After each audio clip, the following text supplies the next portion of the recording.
Hey guys, Pastor Quinn here to give you your weekly word to help you prepare to teach this upcoming Sunday. Now, we are continuing our story of Abraham, and this week we are getting to Genesis chapter 24. We're going to actually see kind of a jump in time from where we were last week. But before we get there, just want to give you a little bit of a recap on what's going on with Abraham. Abraham was born in the same type of area that the Tower of Babel was constructed in. In that area, there was a lot of pagan worship. He was definitely a pagan worshiper along with his father. God calls the entire family, father included, out of that land and into the land of Haran, where he lives for a while. Then God specifically calls Abraham out of that land and says, go to the place where I will show you.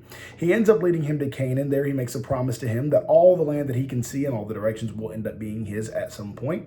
We do know at one point he went down to Egypt, and when he was in Egypt, he is still demonstrating he's demonstrating here kind of a lack of trust in God.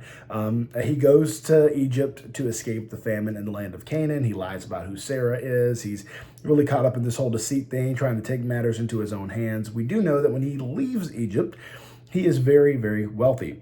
He goes with his nephew Lot at this point. Him and Lot do split up. One goes west, one goes east when they come out of Egypt. And again, he is very, very wealthy at this point.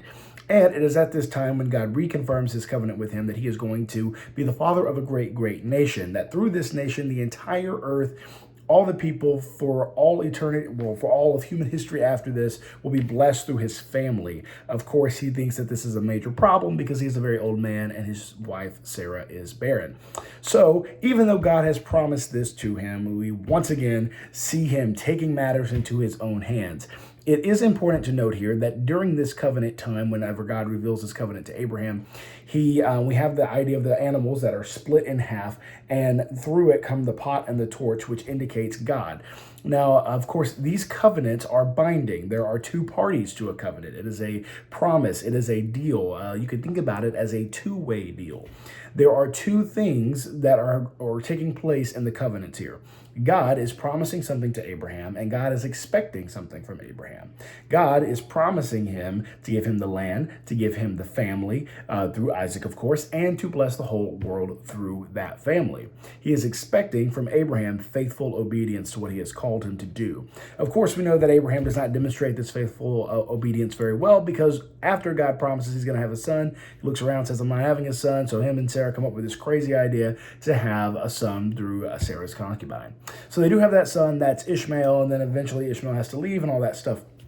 Most of you know how that story goes. But last week we saw in Genesis 22 where Abraham finally seems to get it, and Abraham is now walking with God in faithful obedience, and we see that in his actions with Isaac. God calls him to take Isaac up the mountain. We see that he rises early. He took him there. He told the servants that they were going to be back. He was committed to worshiping the Lord, and we do see that the Lord provided on that mountain. He provided a ram, not a lamb, but a ram, in Isaac's place so that Isaac did not have to be sacrificed. Now, coming from that, we see a jump in time as we go to Genesis 24. The story is going to start shifting to Isaac and to the rest of Abraham's story, or Abraham's family's storyline. So in Genesis 24, I'm just going to kind of break through this a little bit for you. We will not have a traditional sermon this Sunday because the worship room is not quite done yet. So these will be in the classroom teachings. But I do just want to break down the chapter for you. We'll be doing 24 and 25, part of 25. And I just want to help you kind of see what's going on here. So at the beginning of 24, we see that there's a jump in time. It says Abraham is now old. He's getting on in years. And it acknowledges that the Lord has blessed him in everything. Okay, that idea of blessing is the divine favor being shown on Abraham from God. We do know that Abraham is being very faithful at this point. He has demonstrated his faithfulness to God and to God's covenant. He has an unwavering trust and faith and confidence in what God has promised to do, which we did not see at the beginning of his life, but we do see now. Now, as he's getting old, he's looking out. He said, okay, well, Isaac's going to be the inheritor of all this stuff. He brings his servant and he asks the servant to make a promise to him. The promise is very important here. He tells the servant, I want you to swear by the Lord, the God of heaven and the God of earth, that you will not take a wife for my son from the daughters of the Canaanites among whom I live. So Abraham's noticing that there's these pagan rituals, this pagan religion, the Canaanite religion all around him. And he's saying, no, no, no, no, no. Do not allow my son to have a wife from this. He is trying to be faithful to God here. That's very important. He's doing all these things to keep his family holy unto God, set apart for God. Remember, holy means to be set apart, and he's trying to keep his family set apart by not even allowing them to intermarry with the Canaanites, which is important because you see later in Israel's history, they start running into all kinds of problems when they start marrying with people outside of this covenant relationship with God, right? When they start marrying these other people that are these pagan worshipers, we see all kinds of issues, especially in the Israelite and Judean kings. So it's just really, really important that he's asking this, he's seeking this for his son, which demonstrates that he's really trying not only to be faithful himself, but to put things in place to make sure that his family is faithful after he is gone. Cool. Now, moving on. We see that he asked him to go back to his family and take somebody from that family for Isaac. Keep in mind, these are God worshipers as well. They're worshiping God there, and Aaron, his family's worshiping God, all that stuff right there.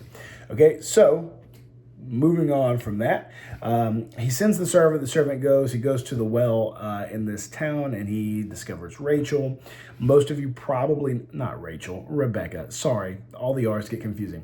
He goes to this town, he sees Rebecca there, he speaks to her, and what is really, really interesting here is the servant begins to praise God because he sees this faithfulness that Abraham has. He's starting to get it, and he's like, wow, okay, so he's praying to God that he's going to reveal this person that Abraham's asked him to find. God does this, and then he literally praises God. The servant is praising God for the faithfulness that he has shown Abraham. He keeps saying, wow, the faithfulness that you show my master Abraham. He says it over and over and over again. All right, so we just kind of track through this whole story.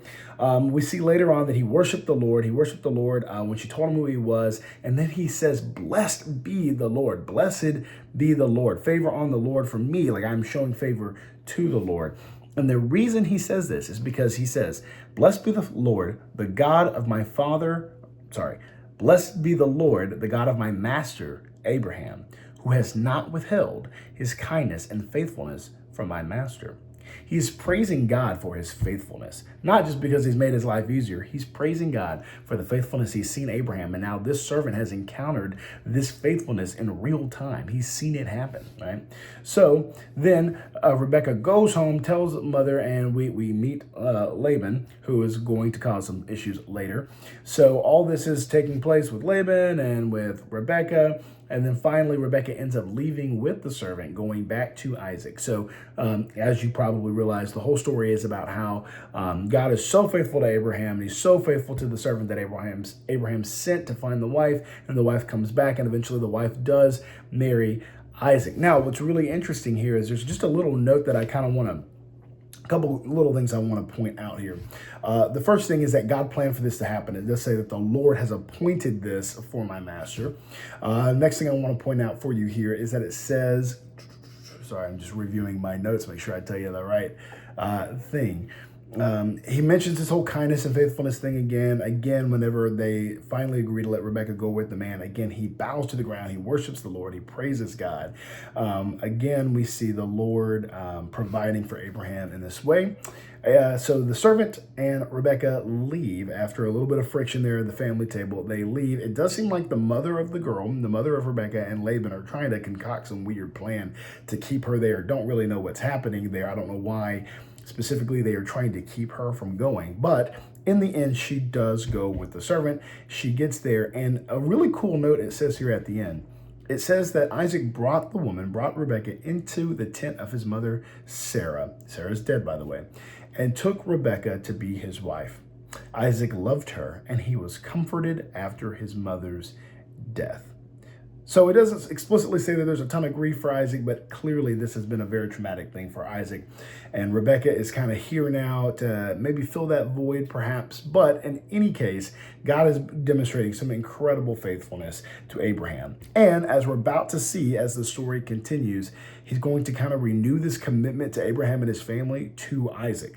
So not only is Isaac the recipient of this faithfulness and the recipient of Abraham's faithfulness, but now God is going to reveal himself in mighty ways to Isaac, and Isaac is it's going to be really clear that this covenant promise that God is being offered, or God is offering to Abraham's family, is going to continue through Isaac. All that's really, really cool, really important. As we continue on, you're going to see this covenant continually be renewed because God continually knows that these people are going to break these promises. They're going to have a hard time keeping up their end of the bargain. Remember, a covenant is a two-way deal. But even when our end, Abraham and Isaac and his people, do not actually hold up their end of the bargain well, God is super faithful, and God is holding up his end of the bargain, and God has bound himself to hold up that bargain by nature of this covenant. So it's just really, really cool. We're going to see it continually kind of grow. So just keep this whole covenantal idea in your mind as we continue to teach through this stuff. Looking forward to seeing you guys on Sunday. Again, yes, the story is about Rebecca. Yes, the story is about how Rebecca and Isaac became husband and wife. But through all that, we're seeing the promise of this covenant kind of in action. We're seeing Abraham live out his faithfulness. We're seeing other people that are not Abraham's family being taken aback and being surprised by this faithfulness and then worshiping God as a result of this faithfulness, right? Probably a connection we can make there with the Gentiles and all that stuff, but I won't go there quite yet. But we just see all this really, really cool, like footprints of God's faithfulness here. And I just think it's really, really cool. Hope you guys are seeing this too. I hope you remain excited about Genesis. I know it seems like we've been in Genesis for a while and we're only halfway through it, but that is the nature of Genesis. Hope you guys are enjoying this. If you have any questions, please reach out to me and we'll see you on Sunday.